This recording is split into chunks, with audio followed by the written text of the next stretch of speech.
রুনা, চম্পা, তোমাদের গতকাল যে অধ্যায়গুলো পড়ে আসতে বলেছিলাম সেগুলো তোমরা পড়ে এসেছো তো? হ্যাঁ দিদিমণি, আমি পড়ে এসেছি। আমিও পড়ে এসেছি দিদিমণি। তাহলে চম্পা বলো তো দেখি, পরিষ্কার পরিচ্ছন্নতা নিয়ে কিছু লেখো। হ্যাঁ দিদিমণি, আমি এক্ষুনি লিখে দিচ্ছি। রুনা, তুমি গ্রামের পুকুরকে দিয়ে পরিষ্কার রাখতে পারি সে বিষয় নিয়ে লেখো। ঠিক আছে দিদিমণি। দিদিমণি, এই নিন, আমার হয়ে গেছে। খুব তাড়াতাড়ি লিখে ফেলেছো দেখছি। হ্যাঁ দিদিমণি, আপনি আমাকে যা পড়ে আসতে বলেছেন আমি খুব ভালো করে পড়ে এসেছি। বাহ, খুব ভালো। এবার আমি পড়ে দেখি তুমি কি লিখেছো। অসাধারণ, খুব ভালো লিখেছো। পরিষ্কার পরিচ্ছন্নতা নিয়ে শুদ্ধ বানান, এত সুন্দর ভাষা, সত্যি অসাধারণ। এভাবে ভালো করে পড়াশোনা করলে তুমি পরীক্ষায় ভীষণ ভালো রেজাল্ট করতে পারবে। রুনা, তোমার কি হয়েছে? না মানে উম, উম, দি- উম, কি ব্যাপার রুনা? দাও দেখি তোমার খাতাটা, একবার দেখি কি লিখেছো। আজ সত্যি ভিজে গেছে। এক ভিজে বিকেলের গল্পের প্রথম সাফল্য সে জানে, এ কেবল শুরু। বৃষ্টির গতি বাড়ছে। খালের পাশে একটা পুরনো আম গাছের নিচে সে দাঁড়ালো। চোখের স্বপ্ন, মনে সাহস। আজ না হয় একটু ভিজেই নিলাম, মনে মনে বলে ছেলেটা আবার জাল ফেলল। পাশের ঝোপে কিছু নড়াচড়া, একটা কুচে হাঁটে হাঁটে জলের ধার ঘেঁষে বেরোচ্ছে। তারপর আচমকা বৃষ্টি ঝরে পড়ল প্রবল বেগে। জল ঝমঝমিয়ে পড়ছে, খালের জল ফুলে উঠছে। জালের ফাঁকে এবার যেন একটু বড় কিছু ধরা পড়েছে। বৃষ্টির মাঝে দাঁড়িয়ে নীরব ভাবে। এই একই জায়গায় সে বাবার সঙ্গে এসেছিল বহু বছর আগে। তখন সে খুব ছোট। বাবা বলতো, বৃষ্টি হলে মাছ আসে, মানুষ পায় গল্প। তখন সে কিছু বুঝতো না। আজ বুঝতে পারছে।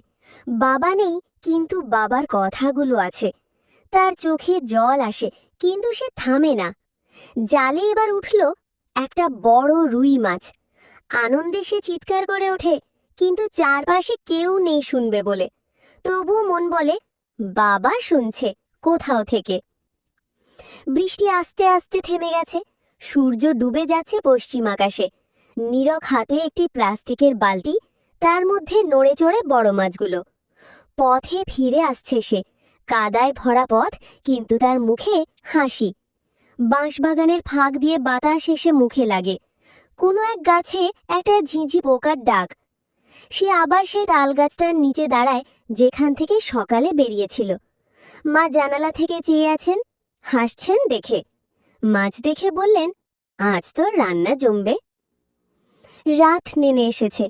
চৌকি ঘরে পাতা। নীরব শুয়ে আছে, পাশে মা। জানালার বাইরে এখনো ঝরছে হালকা বৃষ্টি। ছেলেটা চোখে ঘুম, কিন্তু মনে চলছে সকাল থেকে সন্ধ্যা অবধি মাছ ধরার প্রতিটি মুহূর্ত। হয়তো সে স্বপ্নে আবার জাল ফেলবে, আবার টেনে তুলবে সেই বড় রুইটা। গল্প শেষ নয়। গ্রামের খাল, বর্ষার দিন আর একটা বালকের আনন্দ, এগুলো সবসময় থাকে। পরদিন আবার দেখা হবে নতুন দিনের সঙ্গে, নতুন খালের ডাকে। একটা বৃষ্টি ভেজা সকাল। চারদিক ধূসর, কুয়াশায় ঢাকা উঠান। মাটির ঘরের ভেতর থেকে একজোড়া চোখ কল্পনার রাজ্য খোঁজে। তিতলি। আহা, আজ তো স্কুল ছুটি পড়ে গেল। কিন্তু বাবু, আমরা কি সারাদিন ঘরেই বসে থাকবো? না না, আজ একটা নতুন রাজ্য বানাবো, যেখানে শুধু তুই আমি থাকবো। হালকা ব্যাকগ্রাউন্ড মিউজিক, মিষ্টি ও কল্পনা প্রবণ সুর। কখনো কখনো বৃষ্টি শুধু জল আনে না, নিয়ে আসে এক টুকরো কল্পনাও। এই উঠানটা হবে আমার রাজপ্রাসাদ, এই কাদামাটি রাজ্যের চকলেট নদী। আজ আমি রাজকুমারী তিতলি, আর বাবু তুই আমার সেনাপতি। আচমকা আকাশ কালো, বাতাস বাড়ে, ছাতা উড়ে যায় দূরে। সব কল্পনা যেন আচমকা থেমে যায়। ঝড়ে হারিয়ে যায় পুতুল বাবু। না, বাবু কোথায়? আমি তোকে ফেলবো না, তুই আমার সবচেয়ে আপন। তিতলি কাদার মধ্যে পুতুলটা খুঁজে পায়, কোলে তুলে নেয়। সে ভিজে গেছে, তুই তো শুধু পুতুল না, তুই আমার স্বপ্ন। তিতলি ঘরে এসে বাবুকে শুকনো কাপড়ে মুছে আগুনের পাশে নীরবতা জমে উঠেছিল এক মুহূর্তেই ভেঙে গেল। দরজার সামনে দাঁড়িয়ে মিনা, তার গায়ে একটা পুরনো ছাতা, কিন্তু তাও ভিজে গেছে। চোখে চঞ্চলতা, পায়ে কাদা। সে কিছু বলে না, শুধু হাসে। রাহুলও কিছু বলে না, শুধু পেছনে যায়, খাতাটা বন্ধ করে এবং তারা দুজন একসাথে বেরিয়ে পড়ে, কোথাও কিচ্ছু না বলে, শুধু হাঁটা বৃষ্টির সঙ্গে সঙ্গে। পথটা কাদায় ভর্তি, পুকুরের পাশ দিয়ে হেঁটে চলেছে তারা। মাটির গন্ধ, পুকুরের ধীর ঢেউ, গাছে জমে থাকা জলের টুপটাপ শব্দ, যেন সবার মাঝেই লুকিয়ে আছে এক গোপন ভালোবাসা। বটগাছের নিচে এসে তারা থামে। এখানেই ছেলেবেলার প্রতিটি মুহূর্ত লুকানো থাকে। আজকে সেই গাছের পাতা থেকেও যেন তারা কথা বলছে। রাহুল তার খাতা খুলে মিনাকে দেখায়। আঁকা ছবিটা দেখে মিনা অবাক হয় না, হাসে শুধু। বৃষ্টির শব্দের মাঝে সে হাসি যেন সবচেয়ে উজ্জ্বল সুর। মাটিতে বসে তারা একসাথে আঁকে প্রকৃতি, নিজেদের, ছাতা, নদী। এ যেন এক নীরব খেলা, যেখানে শব্দ নেই কিন্তু অনুভব আছে। একটা হাওয়ার দোলা আসে হঠাৎ, পাতাগুলো দুলে ওঠে, দূরে বিদ্যুৎ ঝলকে ওঠে। আকাশ যেন চোখ মেলে তাকায় তাদের দিকে। তারা ভয় পায় না, কারণ এই ভয়ের মাঝেও তারা একে অপরকে ধরে রেখেছে। জীবনের প্রতিটি একাকিত্ব যে বন্ধুত্বে ধুয়ে যেতে পারে, তারা যেন বুঝতে শুরু করেছে। বৃষ্টি কিছুটা হালকা হয়, সূর্যের লুকোচুরি আলো পাতায় পড়ে, পাখিরা যেন ফিরতে শুরু করে। এই পরিবেশটা বদলে যাচ্ছে, কিন্তু হৃদয়ের গভীরে কিছু স্থায়ী হয়ে যাচ্ছে। রাহুল আজ কথা না বলেও সব বলে ফেলেছে। তার চোখের চাহানিতে, হেসে ওঠা মুখে, ছেঁড়া খাতার পাতায় বন্ধুত্ব জমে আছে। গ্রামের রাস্তা আবার মাটিতে ঢেকে গেছে। তারা ফিরে আসে, ছাতা হাতে, মাথার উপর আকাশ। দুজনেই চুপচাপ হাঁটে, কিন্তু মনে বেজে চলে শব্দহীন গান। প্রকৃতি আজ শান্ত, ঝড় কেটে গেছে। শুধু বাকি আছে কিছু জলতরঙ্গ, ভেজা পাতা আর নতুন করে গড়ে ওঠা বন্ধুত্ব। ঘরে ফিরে রাহুল আবার খাতা খোলে। এবার আর ছবি আঁকে না, খাতার এক কোণে ছোট করে লেখে, আজ আমার বন্ধুর জন্ম নিল। বৃষ্টি তাকে নিয়ে এলো। শেষে ধীরে ধীরে ফেড আউট হয় বৃষ্টির শব্দ, খোলা জানালা, এক শিশুর হাসি আর খাতার পাতায় ছোট লেখা। বন্ধুত্ব কখনো শব্দে গাঁথা যায় না, শুধু অনুভবে। একটা দিন যেমনটা হঠাৎ করেই আসে। সকালের আকাশটা ছিল কিছুটা গোমড়া মুখ করা। তালের পাতার ফাঁক গলে বাতাসে গন্ধ ভেসে আসতো, মাটির, ফসলের আর একটা প্রতীক্ষার। রফিক তাকিয়েছিল মাঠের দিকে, তার চোখে কৌতূহল। মেঘের নিচে কি আছে জানি না, কিন্তু তার মধ্যে কিছু একটা নিশ্চয়ই আছে। আর নয়ন, সে উঠোনে বসে বই পড়ছিল, কিন্তু চোখ চলে যাচ্ছিল সেই মেঘ মাখা আকাশের দিকে। বৃষ্টি ঠিক যেমনটা হয়, ধীরে, চুপচাপ, কোনো ঘোষণা ছাড়াই নেমে এলো। রফিক দৌড়ে তাল গাছের নিচে গেল, পেছন পেছন নয়ন। তারা দাঁড়ালো কাদা মাখা রাস্তায়, হাসিতে মুখ ভরা। ভিজছে ঠিকই, কিন্তু কেউ রাগ করছে না। কিছু মুহূর্ত এমন হয় যেখানে শুধু উপস্থিত থাকাই যথেষ্ট, কোনো কথার দরকার হয় না। এটা ছিল তাদের প্রিয় খেলা, ছোট কাগজে ভাঁজ করা স্বপ্ন। যে নৌকা সবচেয়ে দূর যাবে সেই জিতবে। বৃষ্টির ডোবায় দুই বন্ধু নৌকা ভাসায়, হাসে, ঠাট্টা করে, কিন্তু চোখে কোথাও একটা নস্টালজিয়া খেলে যায়। রফিক মনে করিয়ে দেয়, এক সময় এই জায়গায় তারা 6 জন ছিল, এখন আছে শুধু তারা 2 জন। সময় একে একে সবার পা ভাসিয়ে নিয়ে যায়। তারা চলে এলো একটা পুরনো কুঁড়ে ঘরে। ঘরের কোণায় জমে থাকা স্মৃতি, দেয়ালে আঁকা চিহ্ন, আগে হয়তো এখানেই পাড়া জমতো, গল্প চলতো রাতভর। রফিক কাঠ কুড়িয়ে আগুন জ্বালায়, তাদের মধ্যে কথা হয়। একটা খবর যা নয়নের মুখ চুপ করিয়ে দেয়। নয়নের পরিবার চলে যাবে এবার শহরে। শুনে রফিক চুপ হয়ে যায়। শুধু তাল পাতা নেড়ে বাতাসের শব্দ শোনা যায়। পুকুর ঘাটে পা ডুবিয়ে বসে তারা। বৃষ্টি তখন মন্দ্র স্বরে গাইছিল তার এক টানা গান। এখানেই কত বিকেল কেটেছে, একসাথে মাছ ধরা, হাবুডুবু খেলা আর চুপচাপ থাকা। এই ঘাটই হয়তো তাদের ভেতরের গল্পের শ্রোতা। তারা প্রতিজ্ঞা করে নয়ন যাবে ঠিকই, কিন্তু বর্ষা এলে সে ফিরে আসবে। রফিক থাকবে তাল গাছের নিচে, যেমনটা আজও আছে। তারা ফিরে যাচ্ছে, পেছনে বৃষ্টির ছাপ, সামনে বিষাদের হাওয়া। তাল পাতা ছিঁড়ে ছাতা বানায়, হাঁটে পাশাপাশি। কথা কম, অনুভব বেশি। এক একটা দিন যেন এক একটা চিঠি, যা হারিয়ে গেলেও স্মৃতি হয়ে থাকে মনের ভেতরে। এদিনও তেমনই থাকবে চিরকাল। পরদিন সকাল, রফিক পায় খামের একটা চিঠি, নয়নের হাতের লেখা। লেখা আছে, তাল গাছের নিচে তুই দাঁড়িয়ে থাকিস, আমি ঠিক আসব। রফিকের মুখে কোনো শব্দ নেই। সে জানে বর্ষা আসবে, আবার তারা হাঁটবে একসাথে। কারণ বন্ধুত্ব এটাই তো একমাত্র ঋতু যা ফুরায় না। জীবনের সবচেয়ে শান্ত দুপুরগুলো বৃষ্টির দিনেই আসে, আর গ্রামের সবচেয়ে নিঃসঙ্গ কোণাটাও তখন কেমন যেন জেগে ওঠে। গ্রামের এক পুরনো মোড়ে দাঁড়িয়ে আছে লাল রঙের একটি পোস্ট বক্স। মরিচা পড়েছে, চিঠি পড়ে না আর, কারো হাত ছোঁয় না তাকে এখন। আর তার পাশে ছাতা ছাড়াই দাঁড়িয়ে আছে অনেক। অনেকের মা শহরে কাজ করে, চিঠি আসতো আগে প্রতি মাসে, এখন আর আসে না। কিন্তু অনেক আজও আসে এই পোস্ট বক্সের কাছে, যেন বৃষ্টির সাথে সেই চিঠির গন্ধ খুঁজে ফেরে। তার হাতে ধরা একটা পুরনো খাম, মায়ের লেখা চিঠি, ভেজা কাগজ, তবু এখনো বাঁচিয়ে রেখেছে স্মৃতি। বৃষ্টির শব্দ পোস্ট বক্সের টিনে পড়ে, যেন মৃদু সুর বাজে। অনেক ধীরে ধীরে পড়ে চিঠিটা। বাবু, ভাত খাস তো ঠিক মতো? চুপচাপ থাকিস না প্লিজ। তার ঠোঁট কেঁপে ওঠে, চোখের জল আর বৃষ্টির ফোঁটা একসাথে মিশে যায় মুখে। এক বৃদ্ধ আসে লাঠিতে ভর দিয়ে, তিনিও একসময় পোস্টম্যান ছিলেন।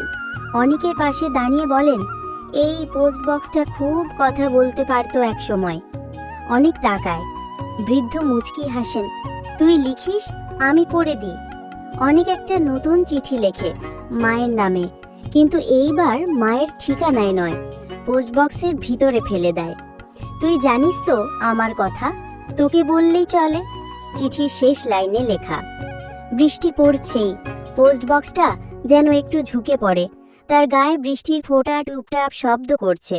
চারপাশে কাক ডাকছে, গাছের পাতা নাচছে, একটা অনাহুত সঙ্গীতের মতো মনে হয়। বৃদ্ধ চলে যান। অনেক বসে থাকে পোস্ট বক্সের পায়ে। তার হাতের মুঠোয় আরেকটা খাম, তাতে কিচ্ছু নেই, শুধু লেখা, ভবিষ্যতের জন্য রেখে দিলাম। সন্ধে ঘনিয়ে আসে, বৃষ্টি থেমে গেছে। অনেক হাঁটতে হাঁটতে দূরে চলে যায়। পেছনে পড়ে থাকে পোস্ট বক্সটা, আকাশের দিকে তাকিয়ে যেন চিঠিগুলোর কথা মনে রাখে, যেন অপেক্ষা করে আর একটা ভেজা দিনে কেউ আবার আসে। ভেজা কাদা শরীরটা আগুনের পাশে শুকোতে শুকোতে একটা ছোট্ট মেয়ের চোখে দেখা দেয় বড় কিছু। তুই তো শুধু কল্পনার বন্ধু না, তুই আমার সাহস। তিতলি কাঁথার নিচে বাবুকে রেখে তার পাশে বসে আছে নতুন রাজ্যের নাম।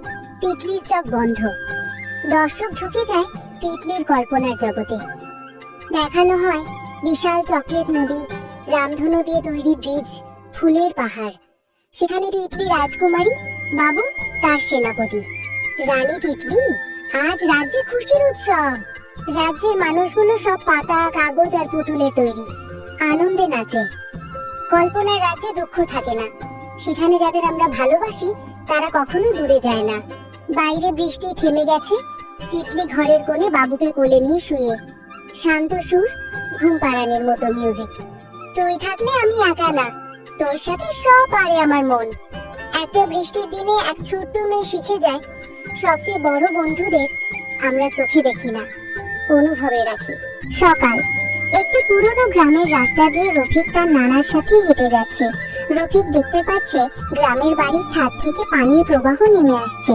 আকাশে মেঘ জমে আর রফিকের মুখে এক ধরনের হতাশা। রফিক: নানা, আবার কি বৃষ্টি শুরু হলো? এবার তো আর জমি ভিজে যাবে, সারা ধান নষ্ট হবে। নানা হেসে: ধৈর্য রাখো পুতু, সবকিছু নিজে থেকে ঠিক হয়ে যাবে না, গাছের মতো তোমাকেও শক্ত হতে হবে। রফিক চিন্তিত ভাবে সামনে এগিয়ে যায়। সে জানে তাদের দরিদ্র পরিবার বৃষ্টির কারণে কিভাবে ক্ষতির সম্মুখীন হয়। ক্যামেরা রফিকের চেহারা থেকে তার হাত পর্যন্ত ফোকাস করে। তার হাতটা ধান কাটার জন্য প্রস্তুত, কিন্তু সে জানে তার পরিবারের কি অবস্থা।